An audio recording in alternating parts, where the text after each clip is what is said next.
네, 지금부터는 관심을 끌고 있는 주요 사건, 사고들 짚어보겠습니다. 오늘은 허주연 변호사, 김성수 변호사와 이야기 나눠보겠습니다. 안녕하십니까? 안녕하세요. 네.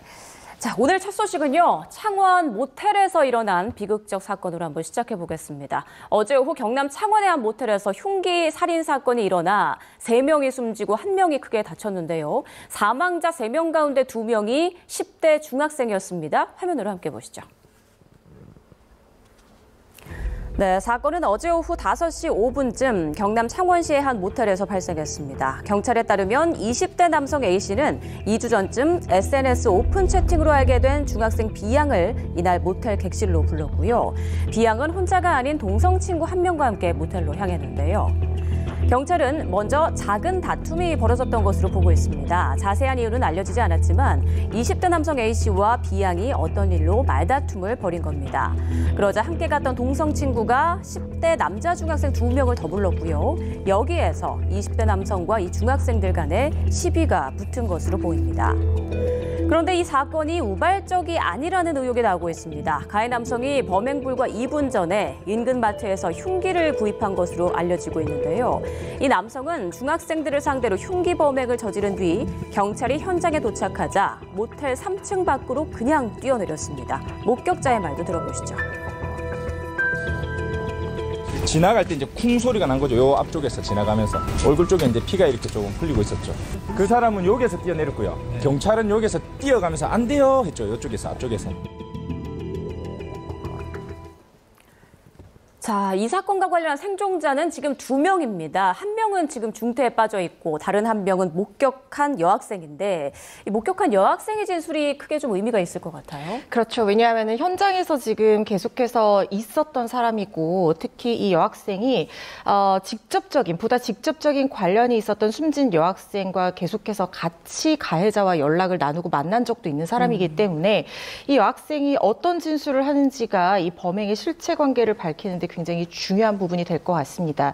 특히 지금 아직까지 이제 중상을 입은 사람도 회복되는 대로 진술을 들어봐서 앞뒤 관계를 맞춰보는, 그러니까 진술이 어디까지 합치하는지 이런 부분들을 확인하게 될 것이고요.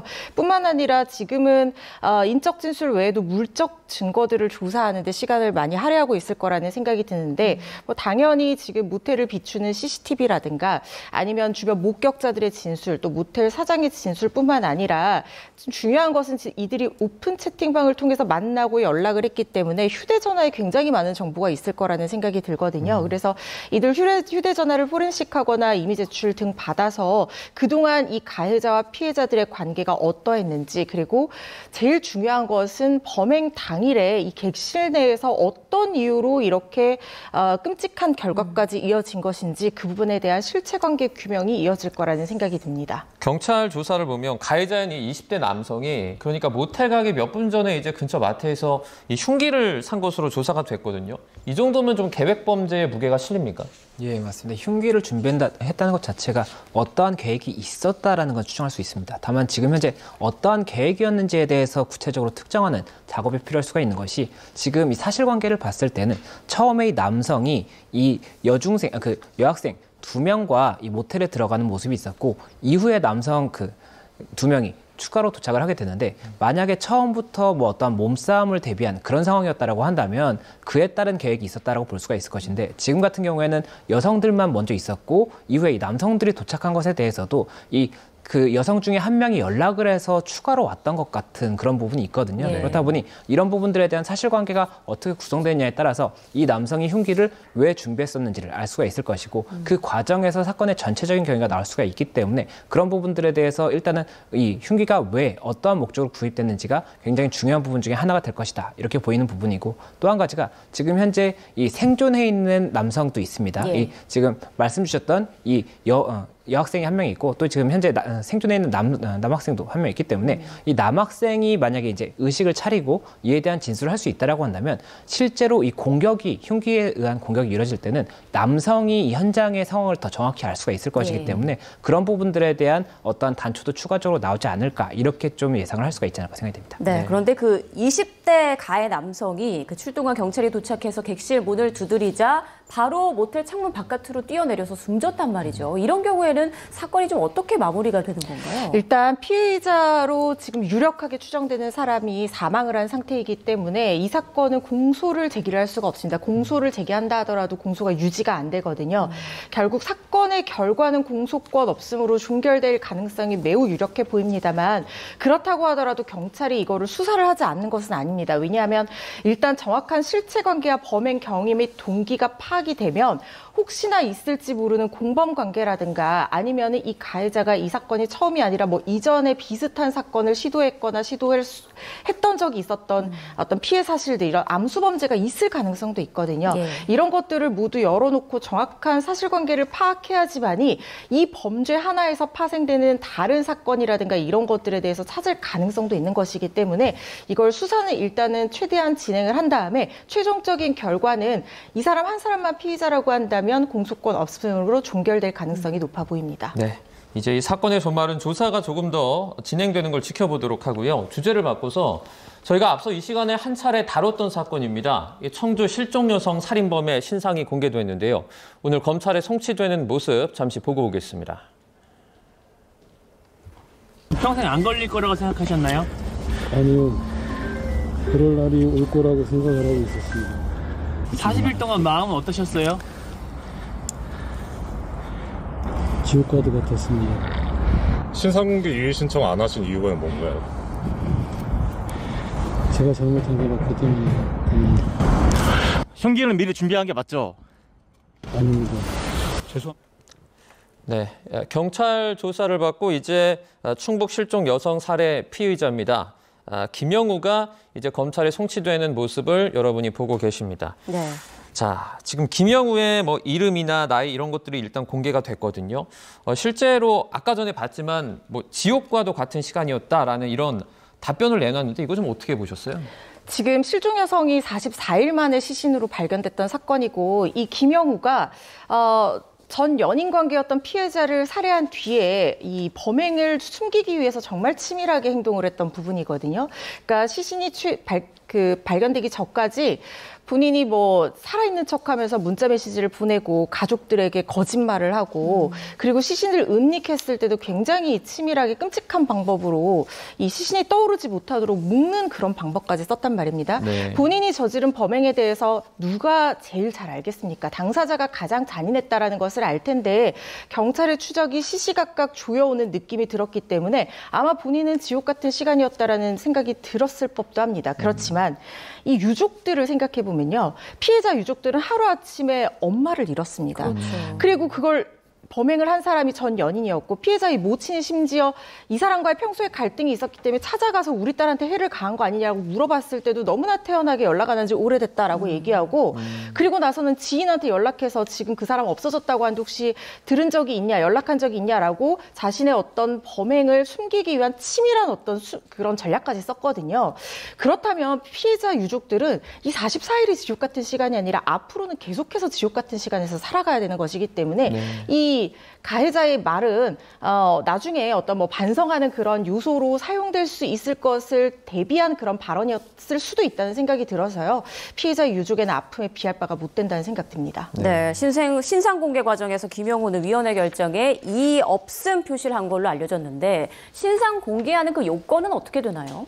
예, 이번 같은 경우에 이제 중대범죄 신상공개법에 따라서 신상이 공개가 된 것입니다. 그래서 이 법을 보면 4조에서 이 공개와 관련해서 이 범죄 혐의의 중대성과 잔혹성을 보게 되고 그리고 이 증거가 충분할 것, 혹시나 증거가 충분하지 않다라고 한다면 공개하면 안 되지 않습니까? 그래서 그런 부분을 보게 됩니다. 그리고 또 이 재발 방지라든지 국민의 알 권리 이런 부분들을 감안해서 위원회에서 판단을 하게 되는데 이번 사례 같은 경우에는 이 피해의 중대성이나 범행 잔인성 이런 부분 그리고 뭐 범죄 예방 등 이런 부분까지도 다 고려했다. 이렇게 이야기를 하고 있기 때문에 이 부분 결정이 됐던 것이고 실제로 지금 현재 이 일을 하지 않고 있기 때문에 오늘부터 이제 30일간 공개가 됩니다. 네. 이 경찰청 홈페이지에서 공개가 되기 때문에 그 부분까지도 지금 현재 진행이 되고 있다 이렇게 볼 수 있습니다. 그 점수가 공개가 되지는 않았는데요. 사이코패스 진단 검사를 했다 그래요. 그런데 여기서 그런 사이코패스 성향은 아니다라는 결과가 나왔다고요. 그렇습니다. 우리 사이코패스 진단 검사를 할 때는 총 20문항으로 구성이 되어 있고 여기서 25점을 넘으면 사이코패스로 진단을 받게 되는데 이 사이코패스 진단 검사를 하는 의미는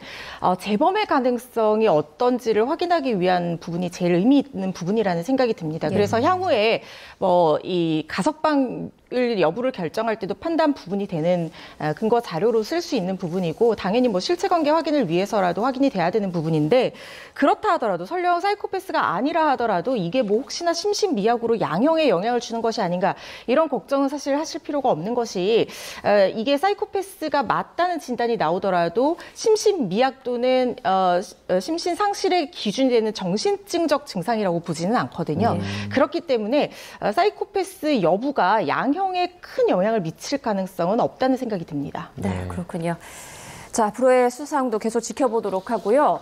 자, 어제 특검팀이요, 전직 영부인이었던 김건희 씨에게 징역 15년 그리고 벌금 20억 원을 구형했죠. 이 부분에 대해서 좀 짚어보겠습니다. 이게 여러 혐의가 합쳐져서 나온 구형인 거죠? 예, 맞습니다. 어제 이제 김건희 씨의 재판에서 결심이 있었습니다. 결심이 있고 구형이 있었던 사안인데, 지금 같은 경우에 이 범죄 혐의 3가지에 대해서 일단은 구형이 이루어진 것이라고 볼 수가 있고, 이것이 이제 자본시장법 위반, 저희가 이제 도이치모터스 주가 조작 관련 혐의가 있었지 않습니까? 이 부분 혐의가 하나가 있고, 또 하나가 이 특가법상 알선 수재라고 해서 통일교로부터 샤넬백이라든지 이런 것들을 받고 이 통일교의 청탁을 들어주려고 했다는 혐의가 있습니다. 그래서 이 부분 관련 혐의, 그리고 마지막으로 이 정치자금법 위반 같은 경우가 이 명태균 씨로부터 무상으로 이 여론조사를 받는 이런 부분들과 관련해서 정치자금법 위반이다, 이런 혐의들이 있는데, 이 3가지에 대해서 구형이 있었던 것이고, 지금 이 공직선거법을 보면 이 정치자금법의 일부 조항이라든지 이런 경우에는 별도로 분리해서 선고를 하게 돼 있습니다. 나머지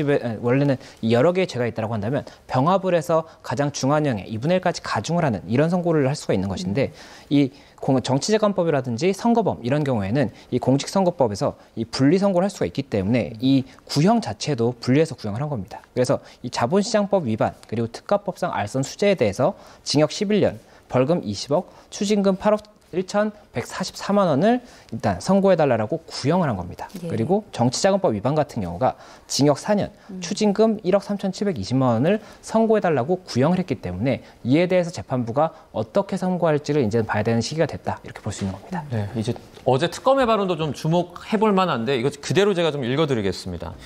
대한민국 사법 시스템을 무력화시키고 대의제 민주주의라는 국가 통치 시스템을 붕괴시켰다. 그리고 피고인은 대한민국 법 밖에 존재를 했고 법 위에 서 있었다.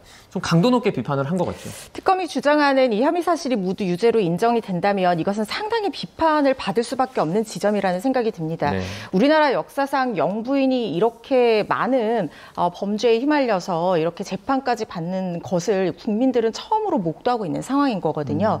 거기다가 지금 혐의가 일단 그러니까 앞으로 재판이 진행될 혐의를 제외하고 구형이 나왔던 그 혐의들을 보면 정교분리 원칙에 위반해서 종교와 관련해서 청탁을 들어주는 대가로 금품들을 수수한 그런 혐의들, 그리고 정당 민주주의를 자칫 형해화시킬 수 있는 여론조사에 대한 어떤 대가 없는 제공받음, 이런 것들이 문제가 되는 부분이었거든요. 거기다가 이 영부인의 지위를 이용했다라고 볼 여지도 있는 부분이기 때문에 이게 유죄가 인정이 된다고 하면 사실상 대한민국의 영부인이라는 사실 어떤 공직은 아니지만 굉장히 강력한 상징적인 권한을 가지고 있는 지위를 이용해서, 특히 지금 여론조사와 관련한 부분을 윤석열 대통령과 공모했다는 부분까지 적시가 되었기 때문에 이 부분은 상당히 비판점이 있는 죄명이라는 생각이 들고, 특히 또 지금 제일 문제가 됐던 것이 도이치모터스 주가 조작 혐의인데, 이 주가 조작 혐의는 인정된다고 하더라도 영부인 시절에 이걸 한 것은 아니지만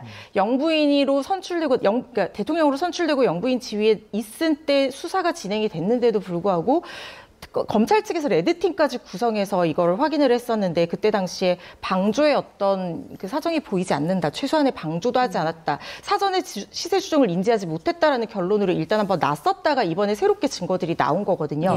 특검 측에서는 영부인의 지위라는 영향력 때문에 이 조사가 이전에 훨씬 더 잘 진행될 수 있었는데 제대로 진행되지 않았다고 보는 부분이 있습니다. 아마 그런 것들 때문에 지금 강도 높게 비판을 하고 있는 상황이라는 생각이 들고, 지금 가방 2개는 받았다라고 하고 있지만 대가성을 부인하고 있기 때문에 김건희 씨의 태도는 모든 죄를 사실상 부인하고 있는 상황이거든요. 이런 부분도 특검 측의 어떤 비판에 영향을 미친 부분 같습니다. 네, 지금 이런 상황을 김건희 씨는 어떻게 생각하고 있을까? 어제 짧게 최후 진술을 했는데요. 정말 억울한 점이 많지만 잘못한 점이 많은 것 같다. 그리고 다툴 여지가 있는 것 같다면서도 어쨌든 신뢰를 끼친 점은 죄송하다. 이렇게 뭔가 좀 모호하게 답변을 했어요. 진술을 했단 말이죠. 법률적으로 봤을 때는 어떻습니까? 예, 법률적으로 봤을 때 이 진술이 이제 구형이 됐지 않습니까? 그리고 피고인이 마지막으로 재판부에 본인의 진술할 수 있는 최후 진술 과정에서 나왔던 그런 부분이라고 볼 수가 있는데 말씀 주신 것처럼 혐의에 관해서는 억울한 점이 있다. 그러니까 혐의에 관해서는 다툴 부분이 있고 지금 특검에서 주장하는 이 죄에 대해서 죄가 성립된다라든지 이 사실관계에 대해서는 다툴 부분이 있다라는 이야기를 한 것이 아닌가 생각이 됩니다. 다만 그럼에도 불구하고 죄송하다라는 이야기를 몇 차례 했던 부분은 그 부분 반성의 여지가 있는지 이 부분에 대한 쟁점이 아닌가 생각이 되는데 만약에 혐의가 인정된다라고 했을 때는 이 반성 여부에 따라서 이 형량 자체도 굉장히 달라질 수가 있는 부분이기 때문에 이 반성의 부분을 강조를 하고 그리고 다만 지금 현재 이 전체 3가지 혐의들에 대해서 전체 다 인정하고 있는 것은 아니기 때문에 이에 대해서는 사실관계라든지 이 법적인 부분에 대해서는 억울한 부분이 있다라는 주장을 한 것이 아닌가 생각이 됩니다. 네. 김건희 씨 태도도 조금 짚어보면 좋을 것 같은데 최후 진술할 때 중간중간에 헛웃음을 이렇게 내뱉었다 그래요? 이게 뭐 포기해서 그런 의도입니까? 아니면은 뭐 받아들일 수 없다 이런 의도입니까? 사실 이게 어떤 헛웃음을 할 때의 눈빛이라든가 뭐 목소리라든가 태도, 제스처 이런 것들을 우리가 중계를 통해서 모두 확인할 수 있었다고 하면 이 김건희 씨의 최후 진술 중 헛웃음 의미를 우리가 좀 더 정확하게 유출을 해볼 수 있을 것 같은데 네. 이게 중계가 허용이 되지 않았기 때문에 그냥 전해지는 보도로 확인을 할 수가 있는 부분이거든요. 본인이 일단 모든 죄에 대해서 사실상 부인을 하고 있는 상황입니다. 그러다 보니까 부인을 하고 있기는 하고 앞으로 다투고 싶은 생각도 들고 억울한 마음이 들기는 하지만 지금 유죄의 가능성이 본인 스스로 높다고 생각이 되면 이런 식으로 자기가 뭐 지은 죄가 많다 이런 식으로 어느 정도 인정하는 듯한 모습을 보이기도 하거든요. 네. 이게 어떻게 보면 좀 유죄가 나올 가능성에 대비해서 선처를 구하는 상황이기 때문에 헛웃음을 웃었다는 것이 뭐 본인이 자포자기하는 심정이라기보다는 앞으로 있을 어떤 다툼의 가능성이라든가 이런 것들 그리고 구형량이 생각보다 많이 나온 그런 상황이었기 때문에 그런 부분에 대해서 본인 스스로 좀 인정하기 어려운 부분도 느꼈을 것 같다는 생각이 들고 네. 뭐 그런 취지에서 웃음을 웃었지 않을까라는 생각이 듭니다. 뭐 본인이 저지른 어떤 과거의 행위들을 스스로 인정하기가 어려운 상황이기 때문에 이런 결과를 아마 받아들이기는 쉽지 않을 거라는 생각 듭니다. 네, 특검에서는 징역 15년을 구형한 상황인데 김건희 씨의 1심 선고일은 다음 달 28일로 잡혔습니다. 여기에서 쟁점은 뭐가 될까요? 예, 일단 재판부가 이제 선고하기 위해서는 사실관계에 대해서 어떻게 인정할 것인지를 고심을 하게 되고 그 사실관계에 따라서 죄가 되는지 죄가 된다라고 한다면 형량을 어느 정도로 하는 것이 적절한지 이것을 고민하게 됩니다. 그래서 지금 혐의가 3가지지 않습니까? 예. 그래서 3가지에 대해서 간략히만 말씀을 드리면 일단 이 도이치모터스 주가 조작 자본시장법 위반과 관련해서는 이 도이치모터스 주가 조작 사실에 대해서는 인정이 돼서 이 관련 관계자들은 이미 대법원까지 확정이 됐습니다. 그래서 유죄가 선고되는 부분이 다수 있었던 그런 상황이기 때문에 만약에 이 주가 조작과 관련해서 김건희 씨에게 혐의가 인정되기 위해서는 이 주가 조작 사실을 알았다거나 아니면 이 부분 공범이나 방조 이런 부분에 어느 정도의 역할을 했다라고 볼 수 있는지 이것에 대해서 사실관계 인정 그리고 이 법리적인 해석을 어떻게 할 것인지가 쟁점이 되는 것이 하나가 있습니다. 그리고 다음으로 이 정치자금법 위반 이 명태균 씨로부터 무상으로 여론조사를 받았다는 거거든요. 그런데 이 여론조사에 대해서 그러면 이것을 경제적인 이익을 받았다 이 정치자금으로 볼 수 있는지 이것 자체가 일단 쟁점이 될 수가 있는 것이고 그리고 지금 당 초기에 김건희 씨 측에서 주장을 했던 부분은 명태균 씨가 일방적으로 제공을 한 것인지 뭐 달라거나 이런 것이 아니었다라고 이야기를 하고 있기 때문에 그런 부분들에 대한 사실관계도 쟁점이 될 것으로 보입니다. 그리고 마지막으로 이 특가법상 알선 수재가 있습니다. 이 알선 수재 같은 경우에는 어떠한 뭐 청탁에 대해서 알선해 줄 것을 대가로 해서 그 뭐 재물이라든지 이런 것을 수수한 경우에 성립이 되는 것인데 지금 통일교로부터 뭐 샤넬백이라든지 목걸이를 받고 이에 대해서 통일교의 어떠한 청탁을 알선할 것 알선하려고 한 목적이었다라는 것이 혐의이기 때문에 이에 대해서 지금 샤넬백 2개를 받았다는 건 인정을 했습니다. 그러면 이 샤넬백이 정말로 실제로 알선 수재의 목적이었는지 어떠한 대가성이 있는 것이었는지 이것에 대한 쟁점이 하나가 있을 것이고 또 한 가지가 지금 목걸이에 대해서는 받지 않았다라고 주장을 하고 있기 때문에 이에 대해서도 목걸이를 받았다고 인정할 수 있는 것이 증거로서 어떻게 판단될 것인지 이런 것들이 쟁점이 되고 이에 따라서 어느 정도의 사실관계와 혐의가 인정되느냐에 따른 형량을 재판부가 어떻게 선고할 것이냐 이것까지도 추가적인 쟁점이 된다 이렇게 볼 수 있습니다. 네. 자, 김건희 씨 오늘 특검에 출석하는 모습도 저희가 앞서 보여드렸습니다. 오후 2시니까 뭐 조사가 진행되고 있을 것 같은데 오늘은 그 메간 매직 의혹 관련한 조사를 받죠? 그렇습니다. 지금 오늘 조사받는 내용은 서희건설 이분관 회장으로부터 받았다는 그 고가의 목걸이, 이른바 나토 순방 목걸이죠. 이거에 대한 내용과 이배용 위원장으로 받았다고 여겨지는 금거 무기, 그리고 이런 것들에 대한 이제 메간 매직 의혹에 대한 수사 내용인데 지금 핵심적으로는 사실 이 나토 목걸이를 그때 당시 가짜다, 모조품을 보여줬거든요. 그래서 구속영장이 그때 실질신문이 진행이 됐을 때 특검 측에서 진품을 확보를 해서 이 가짜 목걸이와 진품을 갑자기 한 번에 딱 보여줬을 때 그게 굉장히 이제 충격을 주면서 사실상 구속영장의 발부로 이어지는 어떤 핵심적인 역할을 했었던 부분이거든요. 그렇다고 하면 지금 이것과 관련해서는 증거인멸이 문제가 될 수 있는데 본인이 적극적으로 자신의 증거에 대해서 인멸하는 걸 넘어서서 가짜 목걸이까지 만들어서 놔둔 것이 굉장히 좀 불량한 어떤 죄질의 영향으로 평가가 될 수는 있지만 본인의 어떤 혐의에 대한 증거인멸에 대해서 기본적으로 처벌을 할 수는 없습니다. 왜냐하면 이것은 범죄를 저지른 사람들의 어떤 당연한 어떤 결과라고 우리 법에서 보고 있거든요.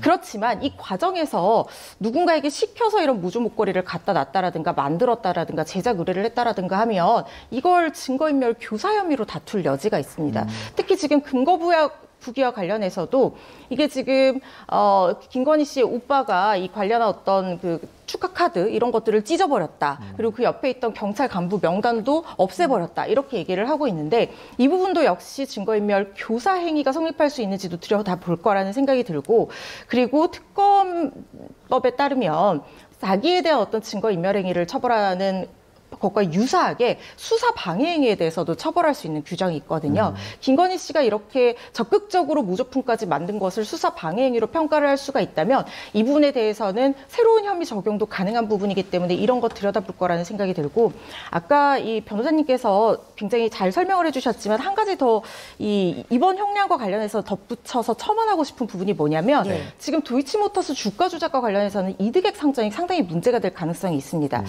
지금 공범들은 부당이득액을 산정할 수 없다는 이유로 집행유예가 선고가 최종적으로 됐거든요.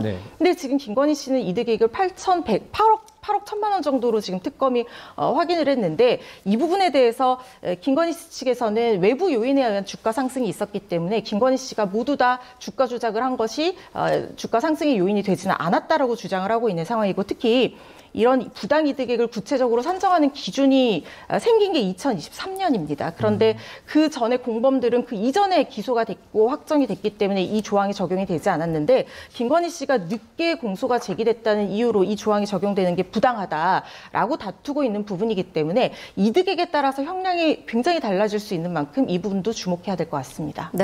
자, 김건희 씨에 대한 구형이 나온 어제 윤석열 전 대통령이 일본 언론과 한 인터뷰도 공개됐습니다. 어제가 이제 비상계엄 1년이 되는 날이었기 때문에 그 메시지에 참 주목이 됐는데 계엄은 위기 상황에 내린 비상사태 선언이다. 과거의 계엄과는 다르다. 이렇게 정당성을 계속 유지하고 있잖아요. 앞으로 어떤 법원의 판단에 영향을 미칠까요? 어떻습니까? 예, 말씀 주신 것처럼 이제 어제 이 일본 요미우리 신문에 윤석열 전 대통령의 서면 인터뷰 내용이 실렸습니다. 그리고 그 인터뷰 내용에 말씀 주신 것처럼 이 계엄과 관련해서 계엄이 어떠한 헌정 민주주의의 이 위기라든지 그리고 이런 지금 현재 국가적인 위기 상황을 국민에게 알리기 위해서 한 것이다. 그리고 지금 기존에 계엄이 국민들을 억압하고자 하는 그런 것과는 달랐고 그리고 실제로도 굉장히 짧은 시간에 해제가 됐다. 이런 이야기가 담겼기 때문에 결국 기존에 여러 차례 이야기됐던 그런 부분의 사실관계가 동일하게 담긴 그런 인터뷰였다고 볼 수가 있는 것이고 지금 이런 주장이 결국에는 현재 내란 사건 같은 경우에도 동일한 사실관계를 계속해서 주장하는 모습이 보이고 있거든요. 그렇다 보니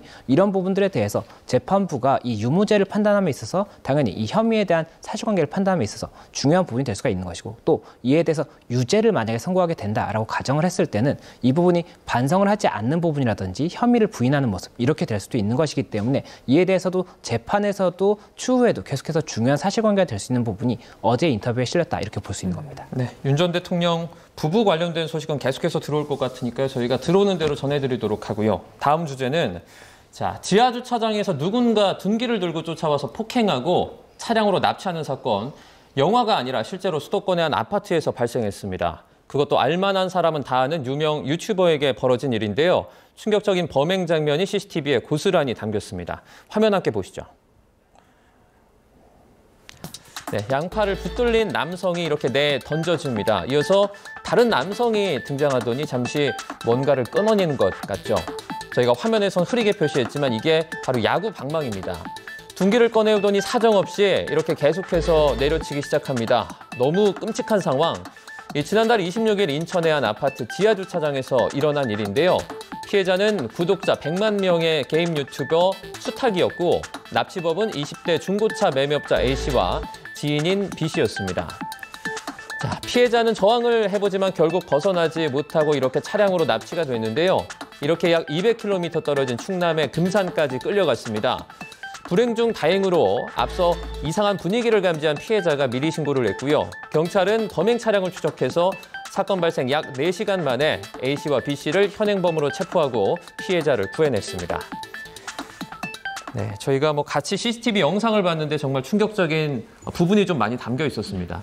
대체 이 범죄, 그러니까 왜 납치를 한 겁니까? 금전적인 목적이 있었던 걸로 보입니다. 그래서 당초의 혐의와는 달리 강도살인 미수 혐의로 변경돼서 지금 적용된 상황인데, 네. 이 공범들 중 한 명이 중고차 딜러였던 모양입니다. 그래서 이 피해자가 중고 SUV를 고가의 차량을 이제 구입하겠다는 계약을 맺고 계약금을 보냈는데, 이게 계약이 이행이 되지 않으니까 이 계약금을 돌려달라고 요청을 했더니 계약금을 돌려주지 않고 오히려 돈을 주겠다라고 피해자를 유인한 뒤에 차량으로 납치를 해서 무려 200km 가량 달린 금산군에 있는 한 공동묘지까지 데려갔던 사건이거든요. 그래서 거기서 살해를 하려고 시도를 했고 실제로 관련된 도구들까지 준비한 정황이 나왔습니다. 그래서 이 사건의 목적 자체는 어떤 금전적인 목적임이 어느 정도 드러나고 있는 상황입니다. 네, 이 범행 일당이 피해자를 공원 묘지로 끌고 갔는데 그때 이제 죽을 것 같다라는 생각이 들었을 때 경찰차가 도착했다고 하더라고요. 미리 신고를 했던 게 정말 잘했던 것 같아요. 예, 맞습니다. 이 사건이 지금 다시 한번 또 재조명을 받는 이유가 이 유튜버가 본인의 방송에서 당시의 상황을 자세하게 이야기를 했었던 부분이 있습니다. 그리고 그 부분을 저희도 이제 확인을 했었는데, 지금 피해자가 이야기하는 부분을 보면 이 주차장에서 굉장히 심한 폭행을 당했지 않습니까? 그리고 이동 과정에서도 추가적인 폭행이 있어서 이제 그 귀도 제대로 안 들리는 그런 상황까지도 갔던 것 같습니다. 그런데 이 피해자가 이 주차장에 갔던 이유가 돈을 돌려주겠다. 그러니까 중고차를 사겠다라고 해서 2억 원을 딜러한테 지급을 했었는데 이것이 반환이 제대로 되지도 않고 구매도 되지 않다 보니 이 부분 법적 조치를 하겠다라고 했더니 딜러가 돈을 돌려줄 테니 합의서를 써달라라고 하면서 주차장으로 부른 겁니다. 본인이 살고 있는 아파트 주차장으로 갔는데, 이 유튜버 입장에서는 본인이 살고 있는 아파트이기 때문에 이 부분을 이제 크게 걱정을 하지 않았던, 이런 좀 경계를 하지 않았던 것으로 보이고, 그런데 유튜버가 이야기하는 것은 차에 가까이 갔더니 그리고 조수석에 타서 일단 돈을 확인해라라고 이야기하는데 뒷자리에 남성이 누워있는 모습이 보인 겁니다. 그래서 놀라서 112에 신고를 했고, 그 상황에서 이 사람들이 이제 신고를 했기 때문에 당연히 이제 도망치거나 뭐 이렇게 될 것이라고 생각을 했는데 그때 공격을 하고 이렇게 납치가 됐던 것이거든요. 그렇다 보니 굉장히 좀 위험한 상황이 있었는데 다행히 앞서 말씀하신 것처럼 경찰에 신고를 했던 부분 때문에 경찰에서도 상황이 굉장히 심각하다고 판단을 해서 4시간 만에 체포가 되면서 이 생명에는 크게 아직까지는 지장이 없는 그런 상황에서 구출이 되었다, 이렇게 볼 수 있는 상황이었습니다. 경찰 조사 내용을 좀 보면 피해자를, 그러니까 이 납치범들이 안매장하려고 했다고 하는데 끌고 간 곳을 보면 공원 묘지예요. 일단 이 주변에서 어떻게 보면 시신 처리나 이런 걸 좀 하려고 계획을 했던 거겠죠. 그렇습니다. 사실 이게 계획적이고 치밀한 범죄라는 것이 드러나는 부분이 처음부터 살해할 목적으로 이 피해자를 납치해서 도구까지 준비를 했고 그리고 끌고 간 곳이 공원묘지였단 말이죠. 사실 공원묘지가 어두운 데다가 매장하는데 어떤 모습들 같은 것들이 확인이 될 수 있는 그런 CCTV나 이런 것들이 조금 부족한 그런 공간일 수 있습니다. 그리고 묘지라는 그런 어떤 특성상 추가적인 매장이 더 가능하다는 그런 것들도 노렸을 수 있다는 생각이 들거든요. 이런 부분들 때문에 아마 미수가 된다고 하더라도 강도살인 혐의 자체가 중대범죄 결합살인으로 상당히 무겁게 형량 양형 기준 자체가 가중요소가 있다고 하면 25년 이상에서 무기까지 지금 권고가 되고 있는데 무겁게 처벌되는 데다가 여러 명이서 암매장 계획까지 세우고 그곳으로 피해자를 끌고 갔다는 점에서 상당히 죄질이 불량하다라고 평가가 돼서 주형 선고 가능성이 매우 높은 사건입니다. 네, 지난주에 비슷한 사건 저희가 전해드렸었거든요. 아파트 주차장에서 한 중소기업 대표를 나치하리 살해하려 한 30대 남성 구속 기소가 됐는데 이렇게 아파트에서 납치 살해하려는 시도가 이어지면서 많은 분들이 좀 불안해할 수 있을 것 같아요. 예, 맞습니다. 저희가 과거에 생각을 해보면 이 주차장에서 범죄가 일어나는 경우가 많았습니다. 뭐 마트 주차장이라든지 아파트 주차장 이런 경우가 많았었는데 최근에는 이런 소식이 많이 보도가 되지 않다 보니 이 주차장에서 위험한 일이 있을 것이다 라는 것을 생각을 하기 좀 어려웠던 것 같은데 그런데 지금 최근 같은 경우 말씀하셨던 지난주 사건 그리고 이번 사건 둘 다 본인이 거주하고 있는 지하주차장이었거든요. 그렇다 보니 저 같은 경우도 내가 살고 있는 주차장에서 어떤 범죄의 대상이 될 것이다 라고 기대하긴 어렵기 때문에 그런 부분 조금 더 방심을 하게 되는 것이 아닌가 생각이 되고 앞으로도 계속해서 이런 범죄가 가능한 부분이 있기 때문에 아무래도 주차장에서는 더 주의를 살피고 아무래도 이렇게 범죄의 대상이 되는 것에 대해서 경계하는 이런 자세가 필요하지 않은가 생각이 되는 부분이 있고 또 한 가지로 이 주차장에서 아무래도 인적이 없기 때문에 이런 범죄가 발생을 하는 것이거든요. CCTV가 있다고 하더라도. 그래서 그렇기 때문에라도 이런 주차장의 안전과 관련해서 어떠한 조치가 필요한 이런 뭐 법 개정이라든지 이런 부분도 고심이 같이 돼야 되는 것이 아닌가 하는 생각도 듭니다. 네. 자, 방금 특검에서 속보가 들어와서 전해드리고 계속 이슈 다뤄보겠습니다. 특검에서 한동훈 전 국민의힘 대표 오늘 10일 참고인으로 출석할 것을 요구했다라고 밝혔습니다. 22대 총선 공천 관련해서 한동훈 전 대표를 참고인으로 조사할 예정이라고 밝혔습니다. 네, 그리고 오늘 오후 2시에 이제 조금 전입니다. 김건희 씨 소환해서 조사 중인데요. 어떤 내용을 조사하냐면 반클리프 목걸이 그리고 바제론 시계 등 이런 금품수수 의혹 관련해서 지금 수사를 진행하고 있다고 합니다. 또 관저 이전 의혹 관련해서 압수수색 영장을 집행을 하고 21g 공동대표의 주거지 그리고 사무실까지 압수수색을 하겠다고 이렇게 전해왔습니다. 네, 그리고 양평고속도로 의혹과 관련해서는 국토부 과장을 재소환해서 조사하고 있다라고 밝혔는데요. 이 내용 정리해서 또 이어지는 뉴스에서 전해드리겠습니다. 자, 오늘 이슈 마지막 주제로 넘어가겠습니다. 아내가 외출한 사이 여러분은 어떤 걸 하시겠습니까? 아내가 없는 틈을 타서 엉망진창이 된 집을 유튜브에 올려 올해의 크리에이터로 선정된 사람이 있는데요. 바로 이종격 투기 선수 출신 추성훈 씨입니다. 어떤 내용인지 화면으로 확인하시죠. 네, 추성훈 씨는 지난해 11월 유튜브 공식 채널을 개설해 현재 구독자 198만 명을 기록하고 있는데요. 깜찍한 프로필 사진과 함께 유튜브 신입 아저씨입니다. 추성훈의 여생 잘 부탁드립니다. 라고 소개글로 친근함을 풍기고 있죠. 추성훈 씨의 채널은 첫 정규 콘텐츠부터 화제가 됐습니다. 더러워. 아니, 포르쉐랑 벤츠랑 2개 제 거 아니에요. 뭐. 저 이렇게 집 공개하는 사람 처음 봐요. 근데 나를 여기 앉으면 처음 했네. 행복하시죠? 그렇죠. 뭐 그 행복은 뭐 그래도 있어요. 근데 되도록이면 제 방에 있으면 좋겠어요. 네. 아내인 일본 모델 야노시노의 동의 없이 마구 어지럽혀진 집을 그대로 공개했는데요. 조회수 1,100만에 육박했고요. 댓글은 7,700개 넘게 달렸습니다. 누리꾼들은 와 진짜 나 혼자 산다는 이거 보고 반성해야 된다. 진짜 리오로 다큐가 됨. 수천억 보유한 인기 스타지만 인간미가 보여 좋았습니다. 라는 반응을 보이며 솔직함과 소탈함에 열광했는데요. 추성훈 씨 뒤를 이어서 아깝게 2위에 오른 크리에이터는 바로 개그우먼 이수지 씨였습니다. 대치동 엄마 제이미맘으로 변신해서 이른바 강남 엄마들을 바짝 긴장시켰죠. 제이미가 어느 날 그걸 딱 이렇게 깎아를 봤더니 그 개수를 세기 시작하는 거예요. 그러더니 엄마 이거 왜 이렇게 조금 줘요? 라고 아기가 그걸 캐치해서 벌써 수를 이용하는 거죠. 아, 이건 영재적인 모먼트다. 유튜브 최고 인기 크리에이터는 매년 1월 1일부터 10월 31일까지 구독자 수 증가 기준으로 선정되는데요. 올해 10위권 내에 비방송인, 비기업형 유튜브 채널은 3개에 불과했고요. 주로 방송인 등 유명인이 대거 포진됐습니다.